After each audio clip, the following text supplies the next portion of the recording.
once you start to jump and everything's going to get so much better. So you're not dealing with this as much. People who've had this type of injury can live with mild to moderate pain symptoms for over 15 years.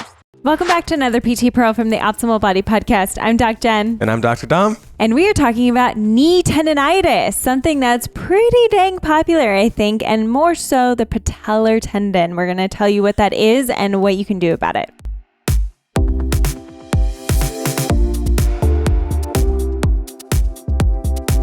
So patellar tendinitis, again, an itis. We're talking about these chronic tendon pains that we get, and it's not necessarily as inflammation-based as we think, especially once we get past 6 weeks or into chronic stages. But before we really dive into that, we would love for anybody who's listening to click the subscribe button and hit the bell, because that's really going to help us get any future topics that we do out to you. Jen also does different mobility exercises for different pains and aches and diagnoses. She's really got some great YouTube content that comes out. And if you click the subscribe and the bell, that'll let you know when we come out with those. So now let's redirect back into patellar tendinitis. We've done a lot of knee podcasts, so you can listen back. I think I have even some episodes on the top of my head. Episode 10 was, I think, like our first one on like patellofemoral pain. Episode 66, I believe, knees. is the one on crunchy knees that I'm thinking of. What else you got? We have OA. I think that's like 90. I would buy 90s. I'd buy the 90s. I couldn't give you a specific number.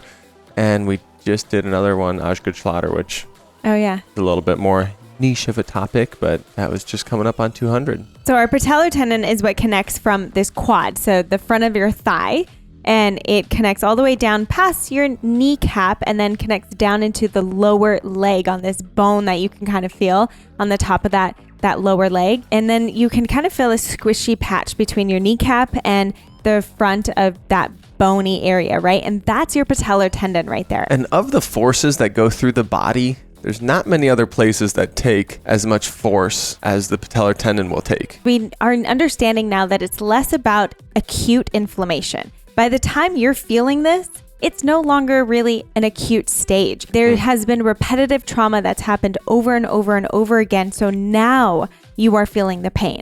So it's less about acute inflammation. It's more about disruption to that like collagen tissue that's within that tendon.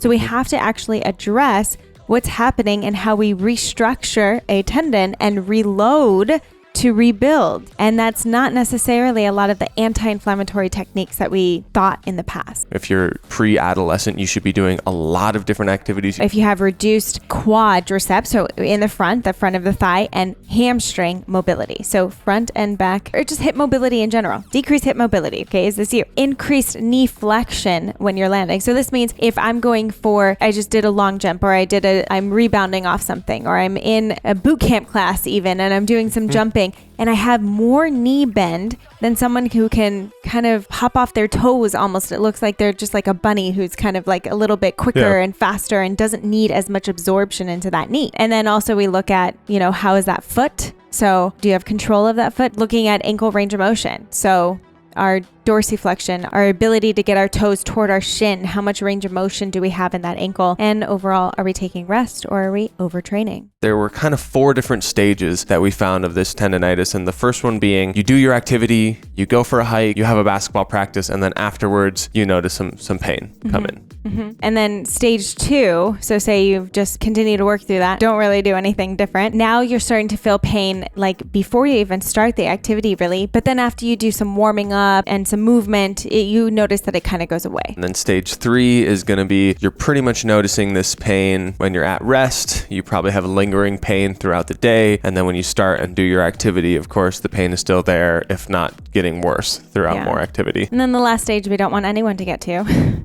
It's if you actually get more tearing or complete rupture. What can you do, right? We want to do activity modification where you're not stopping moving. But say you need to get your cardio in for your sport or your exercise. Can you cycle?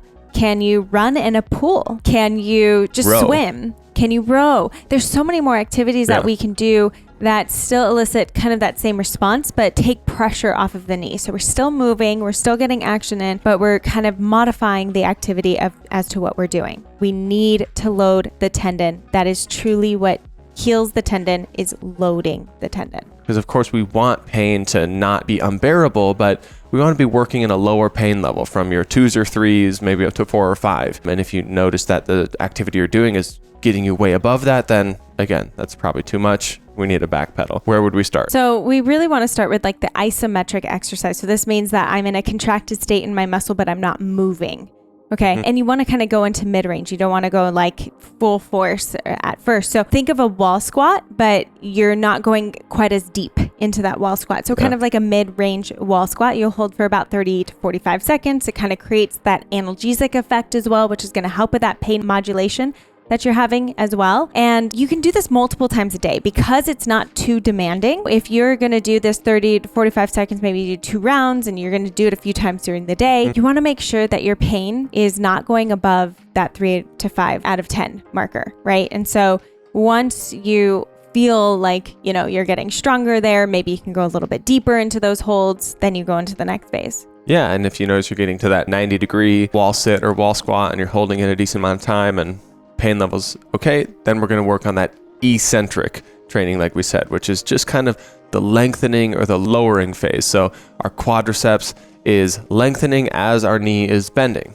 So what could we do? We could do a squat or a sitting exercise. And if you can do this, try doing it on one leg. So you can kind of maybe even hold a counter in front of you if like balance is the issue, and slowly lower yourself down with the one leg that you have the symptoms on. Then put both legs on the ground, stand back up. Slowly lower down with the one leg, stand back up. You could also do this with both legs if doing the single leg isn't quite enough, especially if you have like a counter or something in front of you you can hold on to. Slowly sit down with both legs and then use the counter to help yourself stand up. And you know, you really want to stay here, and as boring as it may be to go down on one leg, go up on 2 legs, or you know, use assistance to going up, rebuilding this tendon and doing it in such a slow progressive way and doing this phase for like a week to 2 is going to be really beneficial for your healing. Yeah, tendon remodeling takes a decent amount of time. Once you've done the eccentric training, then we're going to full concentric and eccentric squat. So you're just doing the full motion. So whether that is like a kind of pistol down to a bench and then back up, or just doing full range squats,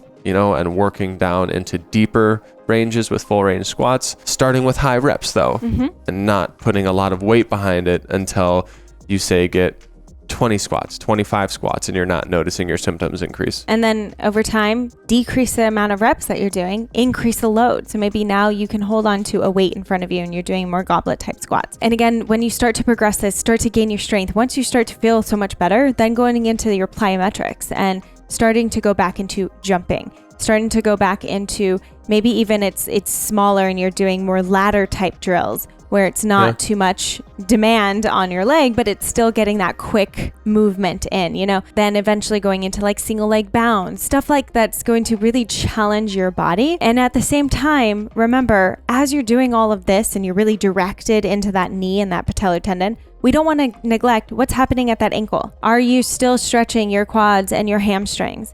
Are you still working on your foot activation and strength? Because when you put all of that together and then you've been progressing in the patellar tendon, once you start to jump and everything's going to get so much better, so you're not dealing with this as much. People who've had this type of injury can live with mild to moderate pain symptoms for over 15 years. And it doesn't necessarily hold them back from any of their activities. But might you still be battling pain? Yeah. Might it come back? Yeah. Thanks for tuning in for another PT Pearl all about that knee tendinitis, what to do and how to deal with it. Comment below if you loved it. Comment below if you have another knee issue or a hip issue or any issue that you want us to do one of these PT Pearls on, because we always need more ideas to deliver to you. And please subscribe, hit the bell, and we'll see you next time.